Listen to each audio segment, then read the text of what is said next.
नमस्कार, मैं दीक्षा कुलश्रेष्ठ। आप देख रहे हैं इंडिया हाईएस्ट न्यूज चैनल। जुड़े रहिए आज की ताजा खबरों के साथ। जिनके निर्देश पर एयरफोर्स के जहाजों ने और रेलवे, भारतीय रेल ने मदद की और आज ऑक्सीजन एक्सप्रेस के माध्यम से और वायुसेना के विमानों के माध्यम से ऑक्सीजन की आपूर्ति भी कर रहे हैं। उत्तर प्रदेश में 300 मीट्रिक टन की ऑक्सीजन की सामान्य दिनों में खपत होती थी, लेकिन सेकेंड वेव के दौरान यह बढ़कर के 1000 मीट्रिक टन से ज्यादा हो गई प्रतिदिन। कल ही हम लोगों ने 1030 मीट्रिक टन की आपूर्ति प्रदेश में की है और ये लगातार चल रही है। प्रदेश के अंदर टीकाकरण की जो स्थिति है, कोविड से बचाव का जो सबसे अच्छा माध्यम है वह है टीका। पहले तो बचाव हम करें, लेकिन सुरक्षा कवच के रूप में टीका हम जरूर लगाएं। और टीका के लिए अब तक प्रदेश ने 1,43,00,000 टीके लगाए हैं 45 प्लस के लोगों को, और 2,65,745 टीके लगे हैं 18 से 45 वर्ष की उम्र के लोगों को प्रदेश में अब तक लगाए हैं। और ये टीकाकरण का कार्यक्रम प्रदेश के अंदर सफलतापूर्वक आगे बढ़ रहा है। प्रदेश में वर्तमान में ऑक्सीजन की संभावित संकट को फिर से इस प्रकार की क्राइसिस न हो, इसमें प्रधानमंत्री केयर फंड से प्रदेश को 161 ऑक्सीजन प्लांट लगाने की सहमति मिली है। कुछ पर कार्य प्रारंभ हो चुका है और राज्य सरकार भी अपने संसाधनों से अलग अलग विभागों के माध्यम से, स्वास्थ्य विभाग, गन्ना विभाग, चिकित्सा शिक्षा विभाग, CSR से, MSME और अन्य विभागों के माध्यम से भी ऑक्सीजन प्लांट लगाए जा रहे हैं। हम 377 नए ऑक्सीजन प्लांट के लिए वर्तमान में राज्य के अंदर काम चल रहा है। प्रदेश के अंदर वर्तमान में हम लोगों ने बेड्स की क्षमता भी बढ़ाई है।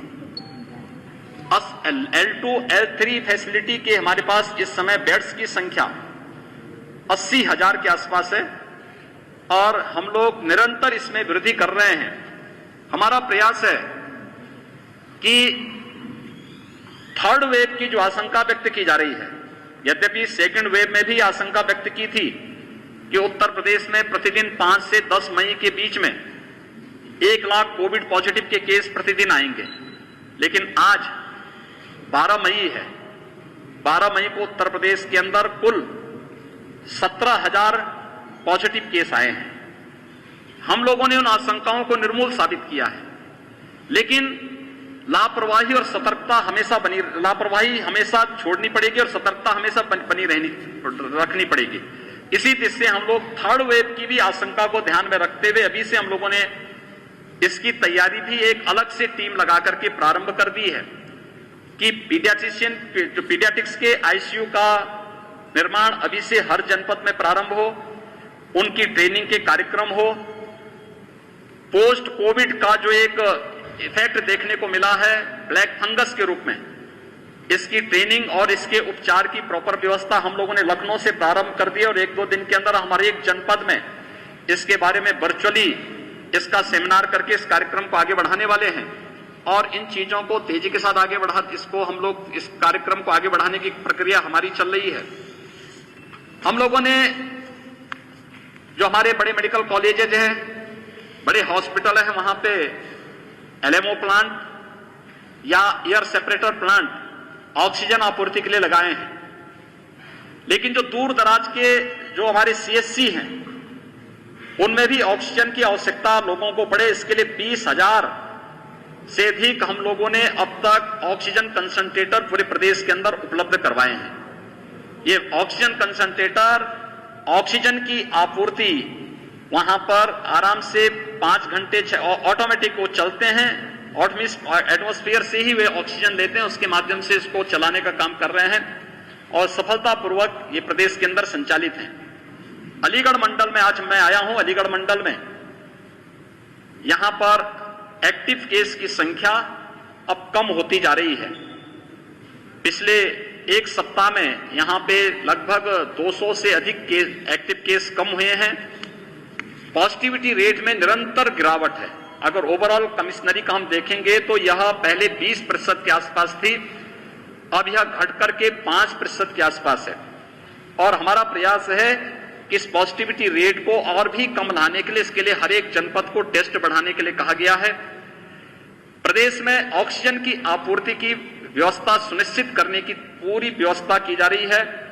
इसमें ऑक्सीजन के टैंकर भेजे जा रहे हैं, लिक्विड मेडिकल ऑक्सीजन निरंतरता इसमें बनी रहे इन कार्यों को। और मुझे यहां पर देख करके इस बात की प्रसन्नता है कि ऑक्सीजन कंसंट्रेटर के निर्माण की कार्रवाई अलीगढ़ में प्रारंभ भी हो रही है। उसका ट्रायल चल रहा है और सफलतापूर्वक ट्रायल होने के बाद अलीगढ़ में उसके कार्यक्रम को हम आगे बढ़ा सकते हैं। इस मंडल में 161 वेंटिलेटर वर्तमान में उपलब्ध हैं जो फंक्शनल हैं। मंडल में ऑक्सीजन के भी 246 कंसंट्रेटर वर्तमान में उपलब्ध हैं।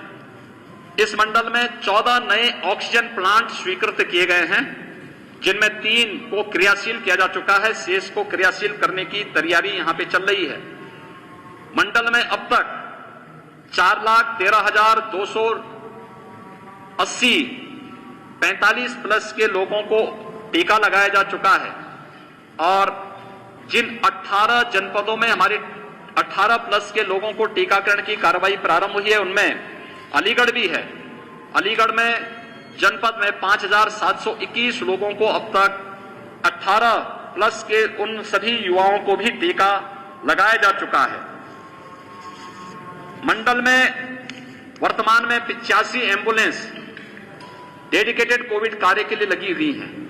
और यहां पर इस बात के लिए प्रशासन से कहा गया है कि 108 की 75% तक एम्बुलेंस को आप कोविड कार्य के लिए लगा सकते हैं।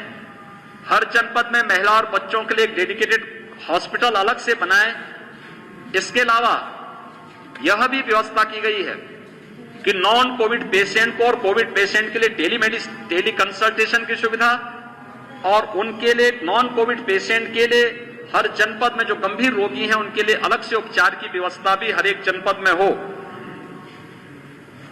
जो जीवन रक्षक दवाओं की आपूर्ति की कार्रवाई भी यहां पर प्रारंभ की जा रही है। आज मैं यहां पर एएमयू में हम लोगों ने यहां पर समीक्षा इन सब बातों को लेकर के की है, जिसमें 4 अलीगढ़ मंडल यहां पे प्रत्यक्षता यहां के जनप्रतिनिधि थे। शेष अन्य जनपदों में वर्चुअली मैं जुड़ा था। वे सभी लोग अपनी बातों को उनसे मैंने यहां पर अपनी बातों को उन्होंने बताया, मैंने उनके साथ शेयर किया। एएमयू में मेरा आने का एक और उद्देश्य था कि मीडिया में कतिपय उसमें मीडिया के उसमें एक खबरें चल रही थी, एएमयू में बहुत सारे प्रोफेसर या बहुत सारे लोगों की मृत्यु हुई है कोविड के कारण। मैंने कल और परसों दोनों दिन एएमयू के वीसी साहब से भी चर्चा की थी और उन्होंने मुझे इस बारे में बताया कि हाँ, एएमयू में यहां पर 16 ऐसे लोग हैं जिनकी कोविड से मौत हुई है, जिनमें 10 की यहां हुई, 4 की अलग अलग स्थानों पर हुई और 2 दिल्ली में जिनकी मौत हुई थी। लेकिन इसमें सबसे बड़ी बात यह कि जो पहले चरण में वैक्सीनेशन के कार्यक्रम में लोग वैक्सीन नहीं लगा पाए थे, उस कारण से भी ये चीजें हुई हैं। लेकिन अब वैक्सीनेशन के कार्यक्रम के साथ सभी जुड़ चुके हैं और ये वैक्सीनेशन के कार्यक्रम के साथ जुड़ना ये अपने आप में एक सुरक्षा कवच प्रदान करता है। यहां पर ऑक्सीजन की आपूर्ति के लिए उन्होंने डिमांड की थी, राज्य सरकार ने उन्हें ऑक्सीजन आपूर्ति एलएमओ कल से प्रारंभ कर दी है। और भी हमने उनको कहा है कि जो भी अन्य आवश्यक संसाधन और सुविधाओं की आवश्यकता पड़ेगी, लोकल एडमिनिस्ट्रेशन, एएमयू प्रशासन, जनप्रतिनिधि मिलकर के इस कार्यक्रम को तेजी के साथ आगे बढ़ाने का कार्य करें। एक एक व्यक्ति का जीवन अमूल्य है। इस समय मानवीय संवेदना सबसे महत्वपूर्ण है। हर एक पीड़ित के प्रति हमारी संवेदना होनी चाहिए और उसको हम संवेदनशील तरीके से बचाने का कार्य कर सकें, यह आज की सबसे बड़ी आवश्यकता है। और मैं अभिनंदन करूंगा अपने सभी हेल्थ वर्कर्स का, उन सभी कोरोना वॉरियर्स का जो इस कार्य के साथ मजबूती के साथ जुड़े हुए हैं और एक एक व्यक्ति के जीवन को बचाने का कार्य कर रहे हैं। मेरी आप सबसे भी अपील है कि बचाव सर्वोत्तम उपाय है, लेकिन अगर कहीं किसी में कोई लक्षण है, किसी को आशंका हो, तत्काल जांच करवाएं। जांच कराने से भागे ना। देखिए, बीमारी को छुपाने से बीमारी समाप्त नहीं हो जाती, वो विकराल रूप धारण करती है। इसलिए आपके पास हमने एक सिस्टम बनाने का प्रयास किया है। हम एक महामारी से लड़ रहे हैं, इसलिए बीमारी को छुपाए ना, बताएं। सरकार हर प्रकार की सुविधा दे रही है, वैक्सीन फ्री दे रही है, दवा फ्री कर रही है, सब कुछ फ्री कर रही है, भारत सरकार पूरा सपोर्ट कर रही है। इसमें बीमारी को छुपाने से अच्छा उपचार कराने में तत्काल आगे आए और जो भी गाइडलाइन उसका पालन करें। प्रत्येक नागरिक इस बात को ध्यान में दें कि कहीं भी कोई ऐसी स्थिति ना आने पाए जहां पर कहीं संक्रमण की चेन स्प्रेड होती हो। इसको ब्रेक किए जाने की आवश्यकता है। इसलिए मेरी सबसे अपील है कि हम, और खासतौर पर मीडिया के माध्यम से, हम पब्लिक में अवेयरनेस पैदा करें। हाई रिस्क कैटेगरी के लोग, यानी 60 साल से ऊपर, 10 वर्ष से छोटी उम्र के लोग, बच्चे, गर्भवती महिलाएं, गंभीर रोग से ग्रसित कोई भी व्यक्ति या कम इम्यूनिटी के व्यक्ति, ये लोग घर के बाहर न निकलें, घर में भी मास्क लगाएं। दूसरा, हम इस चीज का पालन करें कि अगर किसी भी व्यक्ति को बाहर निकलना आवश्यक हो, सामान्य नागरिकों को भी, वे मास्क जरूर पहने। कोई चीज का लेन देन कर रहे हैं तो उन स्थितियों में हम लोग ग्लव्स जरूर पहने या सैनिटाइजर से हाथ जरूर साफ करें और पूरी सतर्कता के साथ इस कार्यक्रम के साथ जुड़ें। ये टीम वर्क ही रिजल्ट देगी और ये टीम वर्क ने ही ये रिजल्ट दिया है।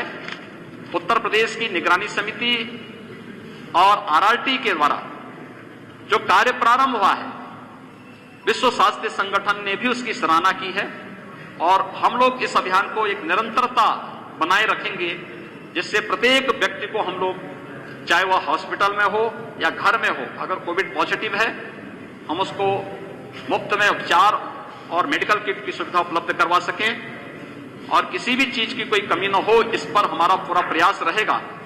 ये प्रयास निरंतर चल रहे हैं। आज मैं यही समीक्षा लेने के लिए आया था। बहुत बहुत धन्यवाद।